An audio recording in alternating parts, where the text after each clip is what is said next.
Ya, terima kasih pihak UIN sebagai penyelenggara, Bapak-bapak, Ibu-ibu yang saya hormati dan teman-teman sekalian yang berbahagia.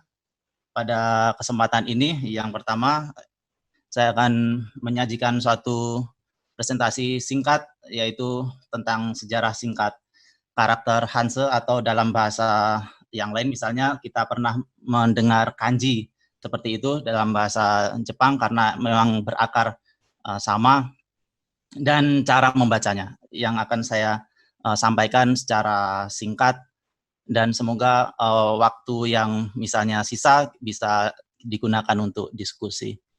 Nah, kemudian kita mulai. Tetapi suara saya bisa terdengar dengan jelas ya?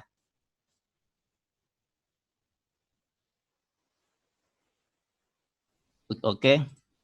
Nah, kalau kita lihat dalam bahasa-bahasa di Asia Timur ya, di daerah Tiongkok, di daerah Jepang, dan Korea pada masa yang lampau, mereka menggunakan satu karakter yang Bapak Ibu lihat sekarang di depan, yaitu yang dinamakan kalau di dalam bahasa Mandarin yang sekarang kita menyebutnya Hanse, kalau bahasa Jepang kanji, dan mungkin bahasa-bahasa daerah yang lain akan menyebutnya dengan istilah yang lain. Tetapi yang jelas adalah aksara ini termasuk aksara karakter, dan kalau di istilah linguistik kita menamai juga dengan kata piktogram seperti itu. Dan di bahasa-bahasa dunia selain daripada bahasa di Asia Timur, bahasa Mandarin, bahasa Jepang, dan bahasa Korea yang kuno, bahasa misalnya di Mesir seperti itu, hieroglif, mereka juga menggunakan uh, karakter atau aksara yang diistilahkan sebagai piktogram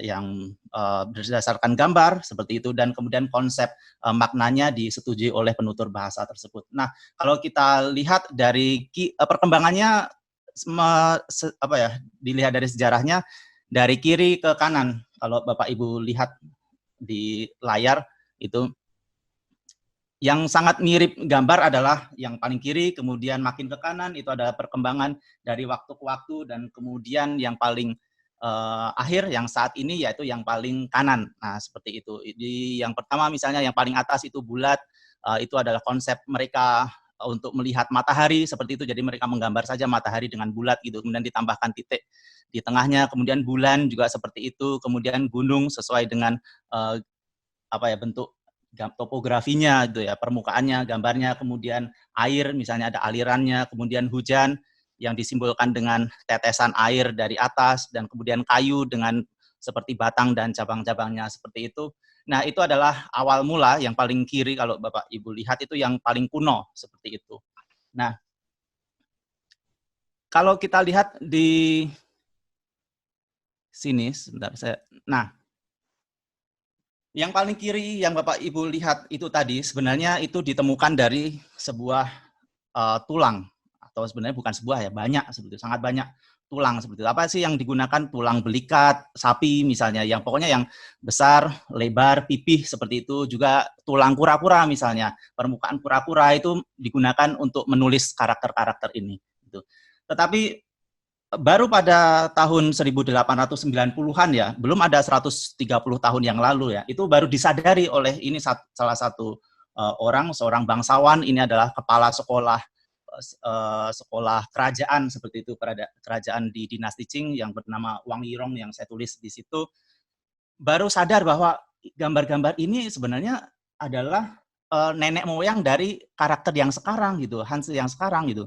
Tetapi karena perkembangannya sudah sangat jauh gitu kan, sudah sangat jauh berbeda gitu. Tapi ada kesamaan-kesamaannya gitu kan, karena perkembangannya sudah 3.000-an tahun yang lalu seperti itu. Nah, kemudian sebelum menyadari bahwa tulang-tulang yang ditemukan ada gambar-gambarnya seperti itu, ini kemudian diapakan oleh orang-orang pada zaman sebelumnya gitu.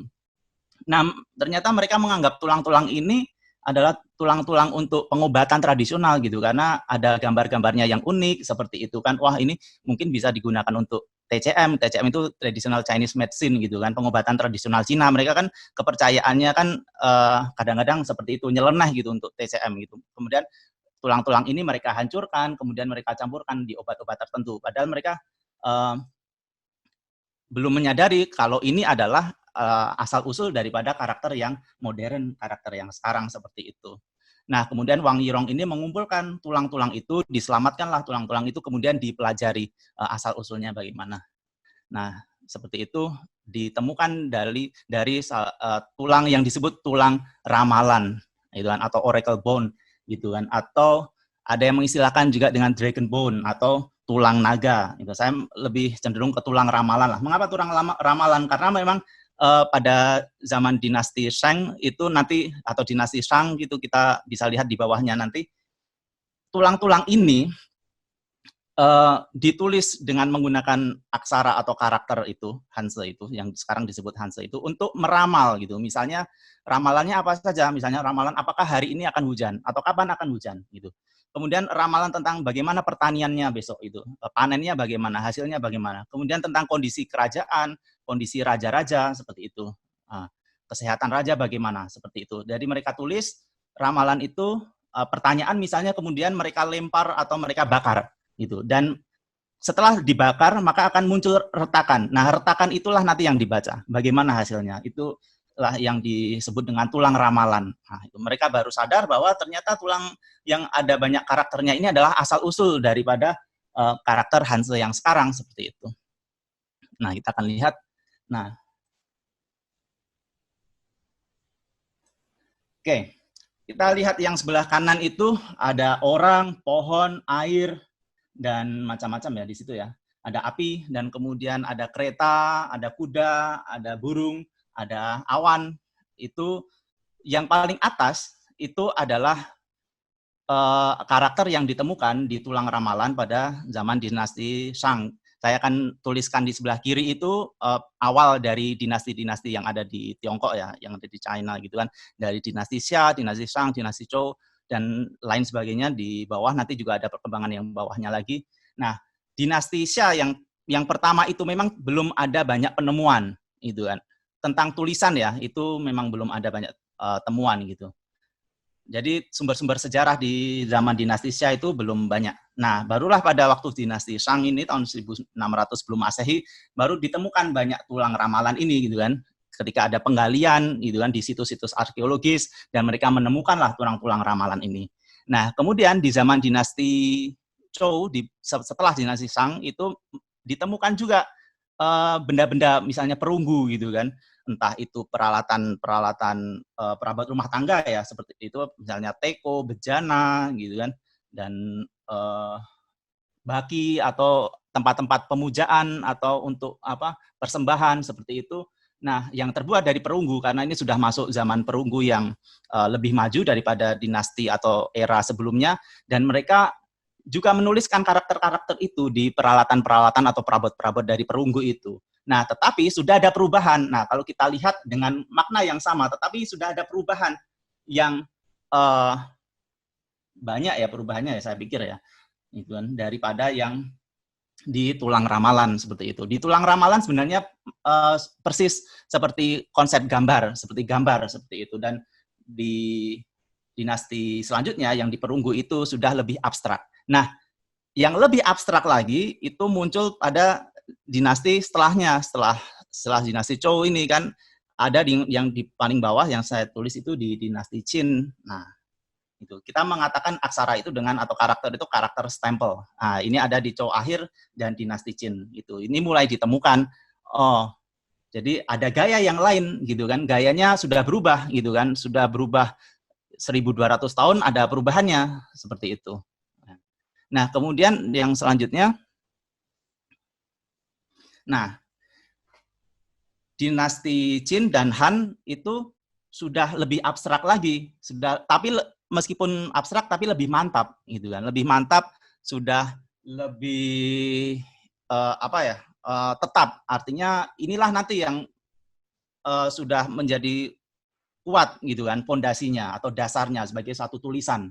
Nah, tapi bentuknya memang masih lebih tebal atau bundar gitu kan, masih lebih tebal, lebih bundar. Nah, baru kemudian di dinasti setelahnya, dinasti Han seperti itu lebih tipis. Nah, lebih tipis dan kemudian lebih lancip, lebih runcing daripada dinasti Qin atau sebelumnya. Nah, kemudian karena dinasti Qin ini sudah sangat kuat, kedinastiannya, kemudian wilayahnya secara politik ini sebenarnya sudah kuat, sudah mantap juga secara bahasa dan sastranya. Jadi ini bertahan. Nah, karakter ini bisa bertahan seperti itu kan. Ada punya pengaruh lah, punya kekuatan, punya power gitu. Sampai di dinasti-dinasti setelahnya, dinasti Han, dinasti tiga kerajaan, dinasti Jin, dinasti Sui, dinasti Tang dan lain dan sebagainya sampai dinasti terakhir yaitu dinasti Qing gitu dan kemudian menjadi republik. Nah, tahun 1955 ada suatu gerakan untuk penyederhanaan. Nah, makanya kalau kita lihat dari dinasti Han yang di tengah itu yang kedua dan kemudian yang ada di bawahnya itu lebih apa? Goresannya lebih sedikit. Nah, lebih sederhana kan seperti itu. Goresannya lebih sedikit, lebih sederhana gitu kan. Lebih mudah dipelajari. Tetapi ternyata yang tradisional itu masih dipertahankan. Nanti kita akan lihat di negara mana saja yang digunakan tradisional dan di negara mana, di tempat mana yang digunakan yang sederhana atau yang modern lah seperti itu. Jadi ini perkembangannya dari dinasti yang lampau tadi 2000-an tahun yang lalu atau 3000 tahun yang lalu sampai sekarang. Nah, kita bisa lihat sekali lagi bahwa ada perkembangan dari konsep gambar dan kemudian menjadi gambar yang lebih abstrak gitu kan dan lebih mantap seperti itu kan, mulai dari geografi apapun lah sebenarnya meliputi kata benda, kata kerja dan lain sebagainya itu semuanya sudah bisa berfungsi dengan baik seperti itu, sudah bisa berfungsi dengan baik. Nah, kalau kita lihat misalnya penerapannya gitu kan, kita akan ke toilet. Kalau misalnya toilet yang sekarang sudah ada gambar bantuan yang lain ya, misalnya gambar pakaian atau gambar apa untuk menandai bahwa itu laki-laki dan itu perempuan. Kalau misalnya tidak ada laki-laki dan tidak ada perempuannya, hanya aksaranya, mungkin kita juga bingung, tapi tidak bingung 100% juga karena kita bisa menebak mana yang laki-laki, mana yang perempuan, kan seperti itu. Nah, apakah yang laki-laki itu karena yang di atasnya ada kotak, misalnya kotak-kotak itu mungkin kepala kali ya. Ternyata bukan juga kepala itu. Apakah kotak-kotak itu apa perut sispek gitu? Nah, bukan juga gitu kan. Kita akan lihat sebenarnya yang laki-laki itu menyimbolkan apa sih gitu kan. Mengapa laki-laki digambarkan seperti itu? Nah, ternyata ada dua unsur pembentuk yang laki-laki seperti itu. Dan ini adalah makna laki-laki seperti itu. Yang atas yang kotak-kotak ini adalah sawah atau ladang seperti itu. Ini adalah simbol sawah atau simbol ladang seperti itu. Nah, yang bawahnya, lalu yang bawahnya apa itu? Apakah itu kaki gitu? Dan ini ternyata di makna yang sekarang pun, karena satu karakter itu maknanya bisa bertambah ya. Misalnya ini ya, satu karakter yang kotak-kotak itu, ya, itu bisa diartikan sawah, bisa diartikan ladang kan seperti itu, bisa diartikan kebun, kan gitu kan. Nah, sebenarnya karakter Hanse ini cukup praktis ya. Karena apa? Kita cukup menggambar saja maka itu sudah bisa menerangkan makna yang banyak kan gitu. Sudah compactable kan seperti itu, praktis gitu kan, tidak perlu menjelaskan itu sawah, itu ladang, itu misalnya apa tadi. Nah, kita gambarkan seperti itu saja dan mereka sebenarnya sudah tahu konsep itu. Nah, kemudian yang bawah, pertanyaannya yang bawah ini apa sih? Nah, kita lihat, nah sebenarnya dari sejarahnya yang 3000 tahun yang lalu misalnya di karakter yang dituliskan di tulang, gambarnya adalah seperti itu. Ada sawahnya dan ada suatu benda itu. Kira-kira apa? Kalau Bapak Ibu bisa menebak, itu gambar apa sih gitu?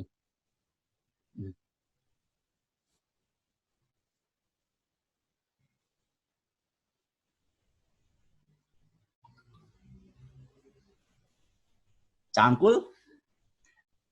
Ya mirip cangkul memang. Tapi itu adalah bajak, garpu ladang atau bajak, alat pembaca itu, alat pembaca. Nah, alat pembaca dan kemudian muncul di karakter yang perunggu gitu kan, 1000 tahun setelahnya karakternya menjadi seperti itu dan kemudian di karakter setelahnya adalah seperti itu dan sekarang adalah seperti ini. Itu adalah bajak. Jadi menyimbolkan laki-laki menurut konsep orang Tiongkok kuno gitu adalah orang yang bekerja di ladang ya pasti ya karena masyarakatnya masyarakat pertanian ya kan, Tiongkok kuno dulu kan masyarakat pertanian, menggarap sawah kan seperti itu kan. Jadi laki-laki itu bertugas untuk menggarap sawah. Jadi akan disimbolkan seperti itu. Itu adalah laki-laki. Nah, sawah dan bajak artinya ini adalah laki-laki gitu kan, sawah dan bajak itu laki-laki gitu.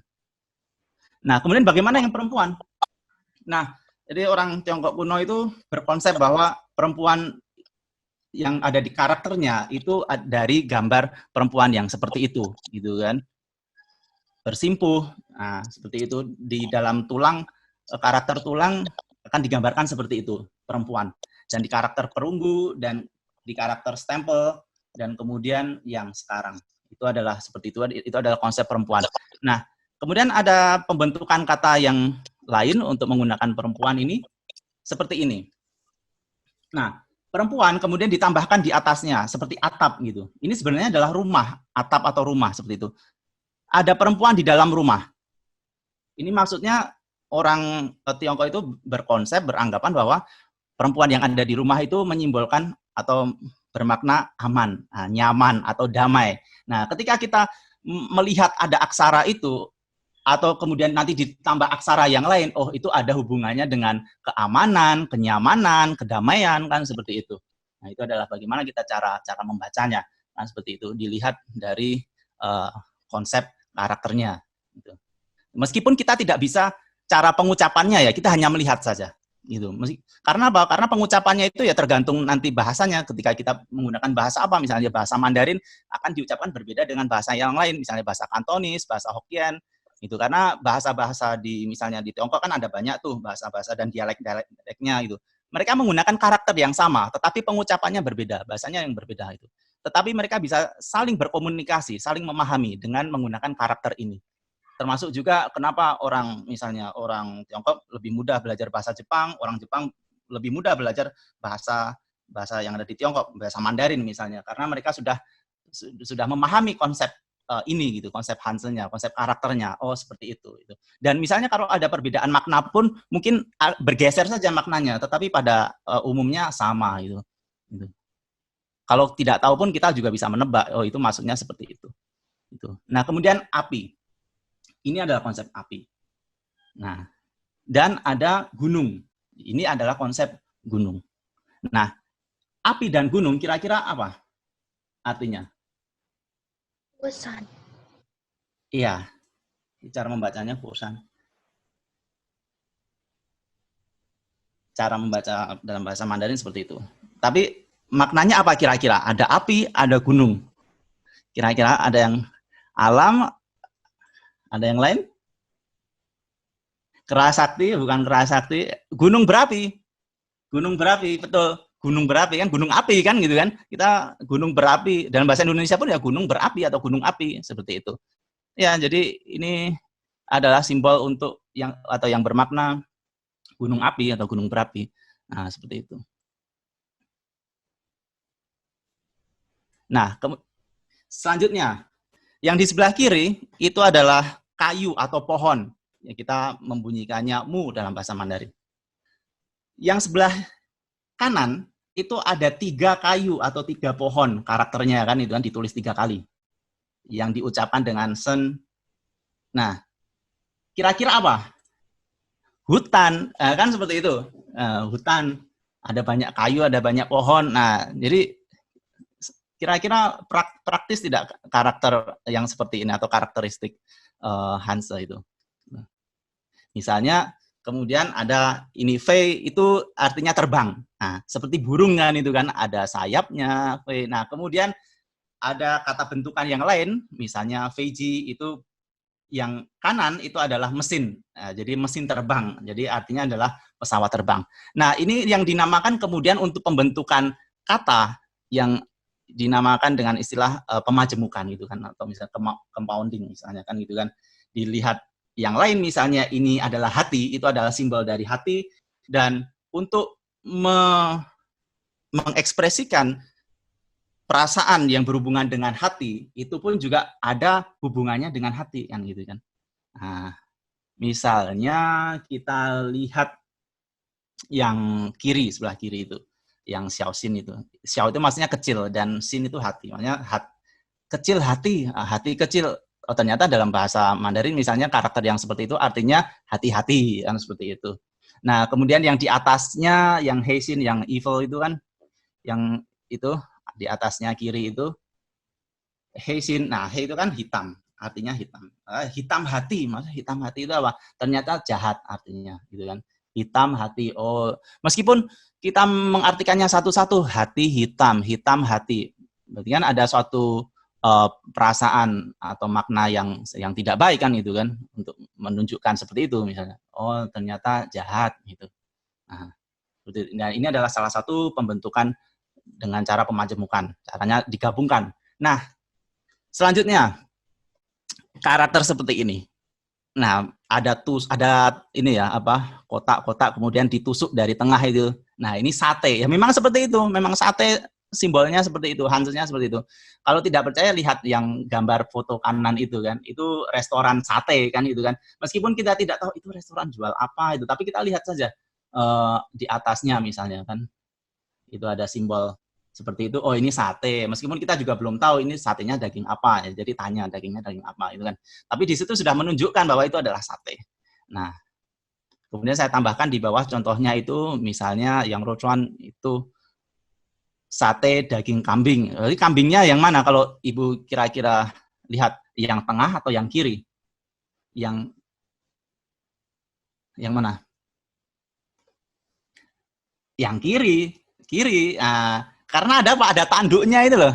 Kalau kita coba lihat yang di karakter mana ya tadi itu kan ada. Bentar. Ini di hewan ini loh, yang sebelah kanan.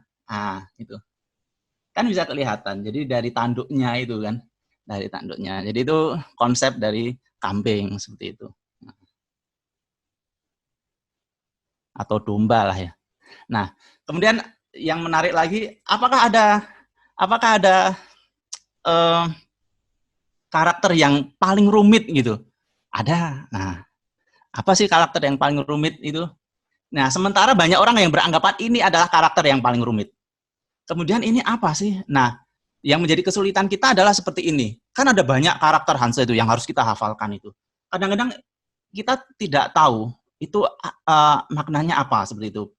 Hanya orang native yang tahu kan, ini pastilah ya, gitu kan. Ini artinya yang diucapkan dengan kata piang itu adalah nama mie seperti itu. Nama salah satu jenis mie. Itu saja gitu. Dan mereka membuat namanya seperti itu, membuat karakternya seperti itu. Dan memang setiap karakter biasanya ada ceritanya gitu kan. Kalau karakter-karakter yang spesifik ya gitu kan. Jadi ceritanya seperti ini kan. Jadi suatu hari di daerah ini kan mie khas Xi'an ini kan. Suatu hari ada seorang yang beli satu mie ini ya di restoran. Nah, pada waktu itu si pembeli tidak punya uang untuk beli mie-nya itu, dan kemudian dia merasa enak dan kemudian menawarkan ke penjualnya itu, ini mie apa? Oh, ini tidak ada namanya, mie ini belum ada namanya. Bagaimana kalau saya membayar dengan memberi nama mie ini? Gitu. Lalu dia memberikan nama dengan menggambar suatu karakter yang sangat rumit seperti ini, dan si penjual itu merasa, oh karakter ini sangat indah, sangat bagus gitu. Kemudian dia pakailah karakter itu. Nah, kesulitan kita seperti itu. Ada banyak konsep-konsep spesifik yang kita akan kesulitan. Bahkan untuk orang asli, orang native pun juga tidak tahu itu apa seperti itu. Ya, itu wajar karena misalnya kita dalam bahasa Indonesia pun yang di KBBI ada puluhan ribu kosakata, kita tidak bisa hafal semuanya juga kan gitu kan. Wajar juga. Nah, seperti mereka pun juga ada yang karakter yang mereka tidak ketahui seperti itu kan. Karena itu terkait nama suatu benda spesifik atau nama suatu tempat, misalnya nama suatu desa misalnya. Nama suatu desa mereka gambarkan dengan karakter yang sangat rumit dan mereka tidak tahu bagaimana caranya, cara membacanya dan cara menulisnya juga karena terlampau rumit dan repot itu. Nah, kemudian seperti yang saya katakan tadi, penutur asli tidak hafal semua gitu kan. Penutur asli tidak hafal semua karakter gitu, karena dalam Kamus Besar Bahasa Mandarin ada 50-an ribu karakter. Kemudian kita lihat kamus yang lain, kamus varian bahasa Mandarin, karena setiap karakter biasanya ada variannya, varian-varian yang lain yang maknanya sama. Itu totalnya ada seratusan ribu seperti itu. Dan untuk membaca surat kabar itu kita membutuhkan atau menghafal sekitar 2.000 sampai 3.000 karakter gitu kan. Misalnya ada karakter yang kita tidak tahu, misalnya karena itu nama kapal selam misalnya, itu nama suatu konsep politik misalnya, ya itu kita lewati saja, atau misalnya kita tebak-tebak, ya kita lihat kamus lah ya, kalau kita tidak tahu kan kita bisa lihat kamus. Nah, kemudian karakter yang umum digunakan itu 5.000 sampai 6.000 karakter itu. Nah, saya pernah ke suatu museum dan menemukan satu karakter yang di bawah itu, dan saya tanya pada native itu, kamu tahu tidak karakter ini? Dia bilang tidak tahu, gitu kan. Nah, karena apa? Karena dia tidak pernah melihat karakter itu, jadi dia tidak tahu gitu. Apa itu artinya? Itu artinya ternyata salah satu bejana di zaman dinasti Shang seribuan sebelum Masehi ya, seribuan tahun sebelum Masehi, dan itu untuk menyajikan arak seperti itu, dan di bawahnya ada kaki-kakinya itu untuk menghangatkan. Jadi itu bisa araknya bisa dihangatkan kan seperti itu. Itu terbuat dari perunggu, dan benda itu di apa ya, dibuat suatu karakter, dinamai dengan menggunakan karakter seperti itu, digambarkan seperti itu. Ada banyak hal-hal seperti itu yang mengapa misalnya orang asli pun dan juga pembelajar harus terus-menerus melihat Hanse yang baru atau pengetahuan-pengetahuan yang lain, karena setiap objek itu pasti ada karakternya. Semuanya ada karakternya. Seperti itu. Dan kemudian sekarang ada pembagian Hanse, yaitu tradisional dan sederhana.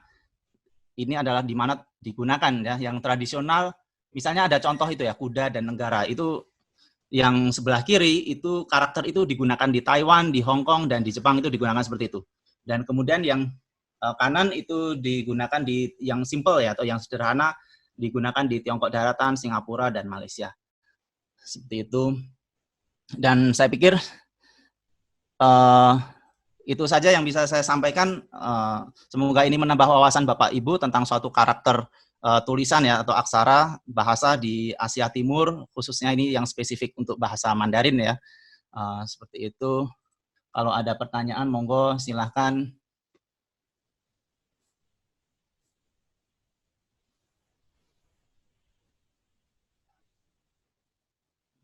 Baik, terima kasih banyak Pak Hendy.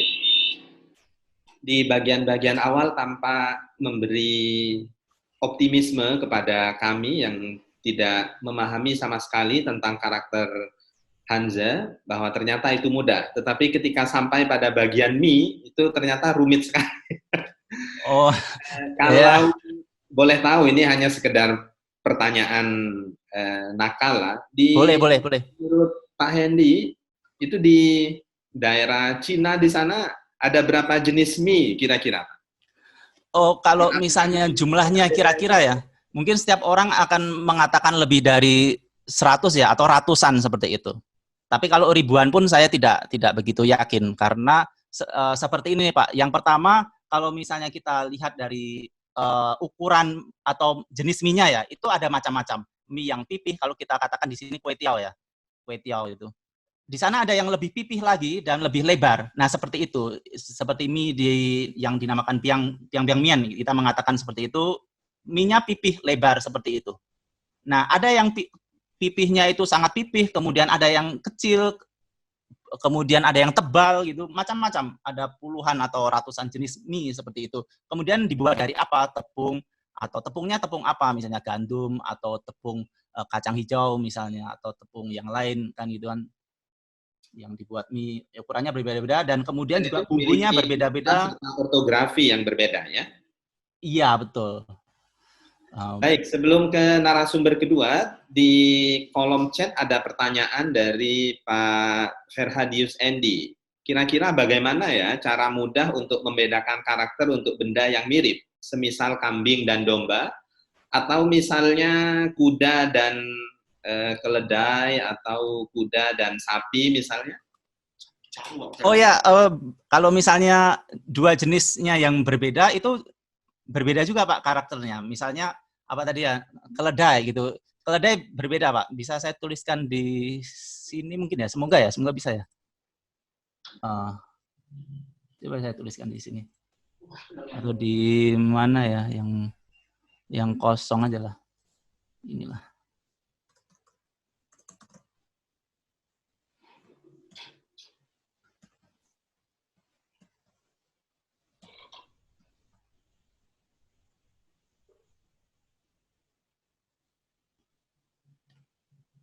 Nah,